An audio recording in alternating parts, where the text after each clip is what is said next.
¿Cuáles son las formas, cuáles son las maneras en las cuales muchas veces se manifiesta la indiferencia? ¿Cuál es la relación que existe entre esa indiferencia y probablemente lo que podríamos denominar la decadencia moral, pero también la falta de un comportamiento ético? En definitiva, lo que quiero preguntarle, lo que quizás también quiero preguntarme esta noche, es cuál es la relación que existe entre una élite gobernante, entre una élite que está anclada en una esfera de muchísima riqueza, entre aquellos que tienen una realidad que es muy distinta a la del resto, y cada uno de estos elementos, ¿no? La indiferencia, la decadencia moral, la falta de ética. ¿Cómo se establecen esas conexiones? Lo que usted va a ver a lo largo del programa del día de hoy tiene un correlato en cada uno de estos elementos. Vamos a poder leer qué pasa en lo sanitario, en lo económico, en lo social, y probablemente nos hable desde lo lejos esta gran novela de la cual quiero hablarle esta noche, que se llama El Gran Gatsby. El Gran Gatsby ha sido uno de los relatos más magistrales en la historia de la literatura estadounidense. La concibió allá por el año 1925 y la publicó justamente ese año el genial escritor Francis Scott Fitzgerald. Francis Scott Fitzgerald, que publica esa novela, que lo que busca es casi describir qué sucedía en lo que se denominó los locos años 20, ¿no? Hace más de 100 años aproximadamente que tuvo lugar esto, y Fitzgerald publica en el año 25 este relato que va a seguir a un grupo de personajes en el verano de 1922. Fitzgerald lo que hace es escribir de su tiempo, de lo que acaba de acontecer en esos Estados Unidos, y esos personajes se van a mover en un círculo realmente muy, muy pequeño, muy íntimo, en una localidad ficticia que se llama West Egg y que queda en un distrito que conocemos todos como es Long Island, en el estado de Nueva York. Hacia allí va Fitzgerald, va a describir qué pasa con estos personajes en ese verano de 1922, pero además nos va a contar algo fundamental. Bueno, qué pasa en ese tiempo histórico, cómo de pronto los Estados Unidos redescubren la cultura francesa, cómo importan lo que pasa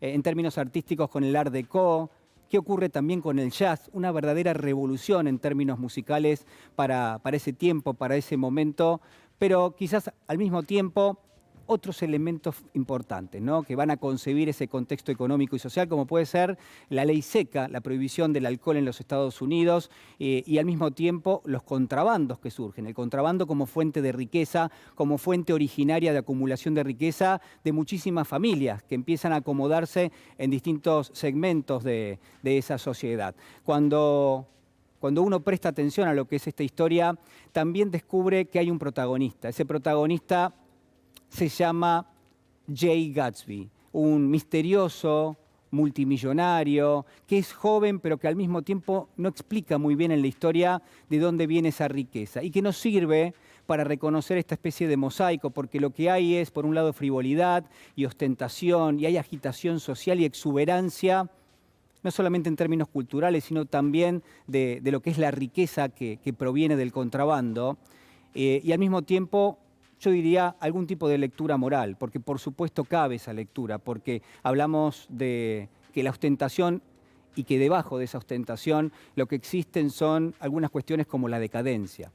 Lo que existe también es la violencia, el drama, bueno, muchísimas de esas cuestiones de las cuales, por supuesto, en aquel momento no se hablaban. El protagonista de la historia, yo le decía, Jay Gatsby, pero quien nos va a contar esa historia, que ha sido narrada muchísimas veces en el cine, hay muchas versiones, seguramente usted ha visto alguna.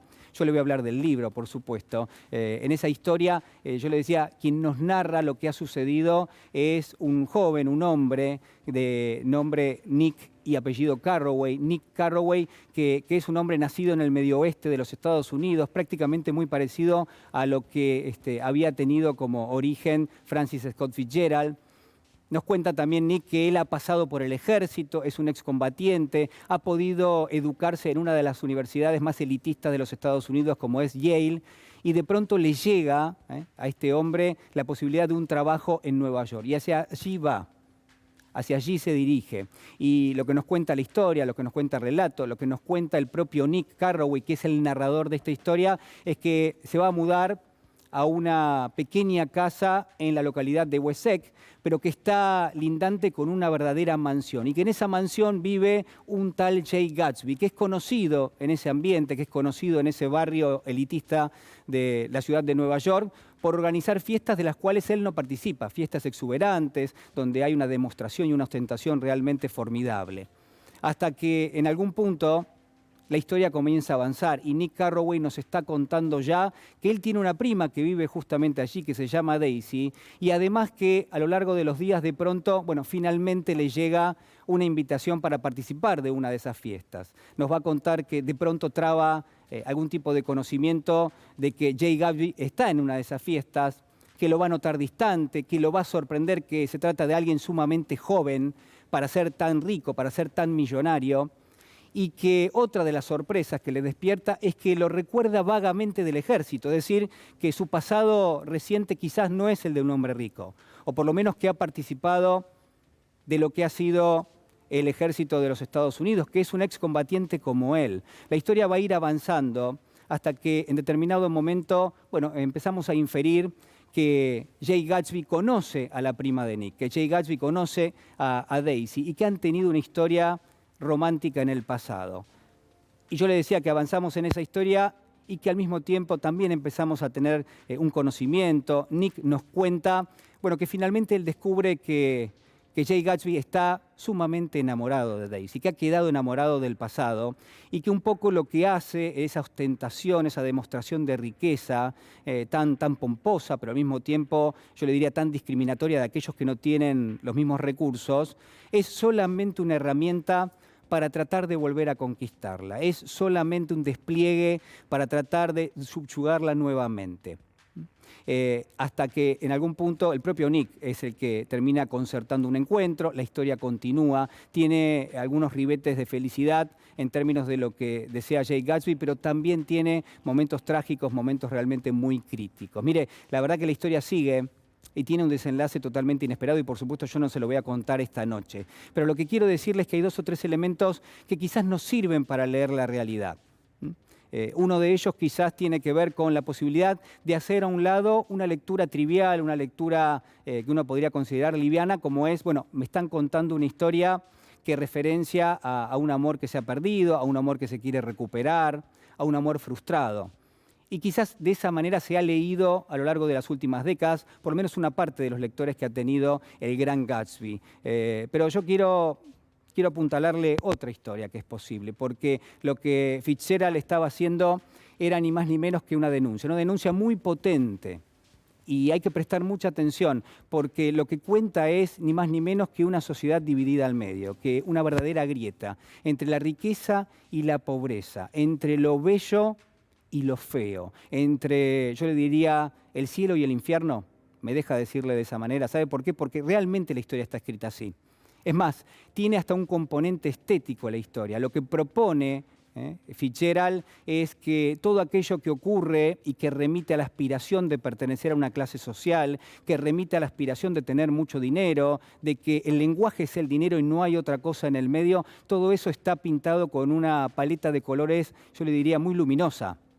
El amarillo, el blanco, cada cosa que va a describir Fitzgerald, que pertenece a ese mundo, al mundo de la riqueza, va a utilizar esa paleta de colores. Ahora, si cruzamos la vereda, si de alguna manera empezamos a notar esos capítulos trágicos que también tiene la historia, bueno, todo eso viene no solamente de afuera de ese circuito que es directamente esa zona que se denomina West Egg, esa ciudad ficticia, sino que además también está descrito con una paleta de colores sumamente oscuros, el gris, el negro, el marrón. Lo que viene de allí es lo trágico, el drama, la violencia.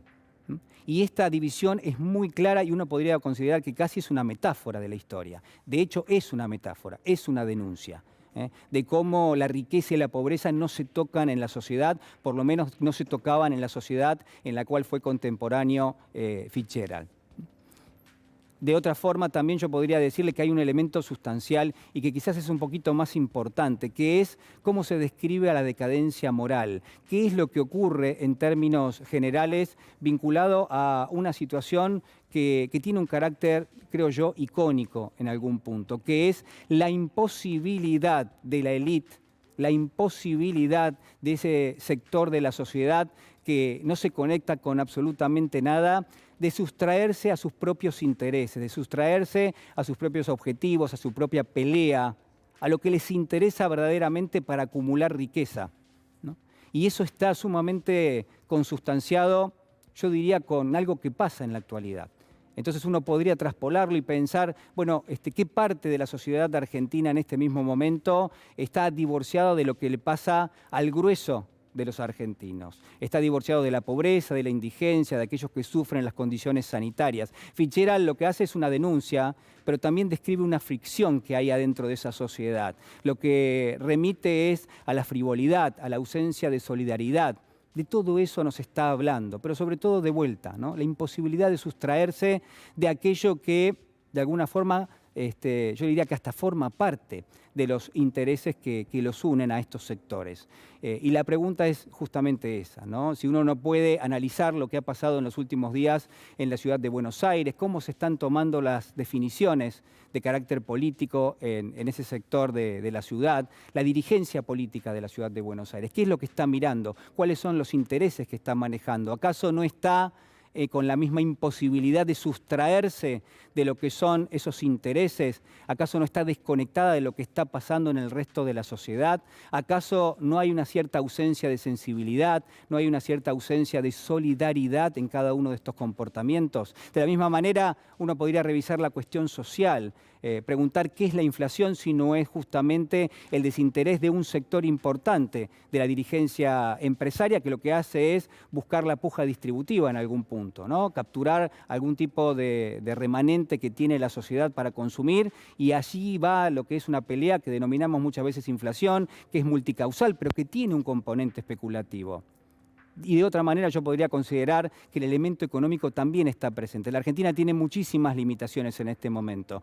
El origen de muchas de esas limitaciones, no digo todas, pero de muchas, referencia ineludiblemente a lo que ha pasado en la Argentina en los últimos años, a cuáles han sido, yo diría, las mezquindades que ha tenido el gobierno anterior con respecto a cómo se manejó en la política financiera, en la política fiscal, en la política económica, y a quienes fue dejando afuera. Con el cierre de empresas, con el aumento de la pobreza, con un endeudamiento que la verdad aún hoy seguimos pagando, porque nuestro ministro de Economía ha recorrido miles y miles de kilómetros alrededor del mundo para tratar simplemente de prorrogar los pagos de una deuda que es, en rigor, totalmente impagable. Lo que quiero manifestarle esta noche es que el prisma que nos ofrece Scott Fitzgerald es ni más ni menos que el de una sociedad que tiene una grieta entre los ricos y los pobres, pero sobre todo una sociedad que por supuesto no apunta a generar ningún tipo de consenso a futuro. Eso era lo que marcaba Scott Fitzgerald, eso era lo que de alguna manera temía que pasase en esa ciudad ficticia que se llama West Egg. Mire, la verdad es que uno quisiera que la realidad sea distinta, y por supuesto que no lo es. Pero creo que hemos llegado a un estado de madurez donde realmente, bueno, lo que es la decadencia moral, lo que es la falta de ética, la realidad es que no tendría que tener lugar en nuestro país. La búsqueda de la ética, mire, yo sé que es imposible, yo sé que es una abstracción, lo decía el propio Kant, pero ¿sabe qué decía también Kant? Que quizás si uno dejaba de buscar esa ética, la sociedad iba a ser mucho peor.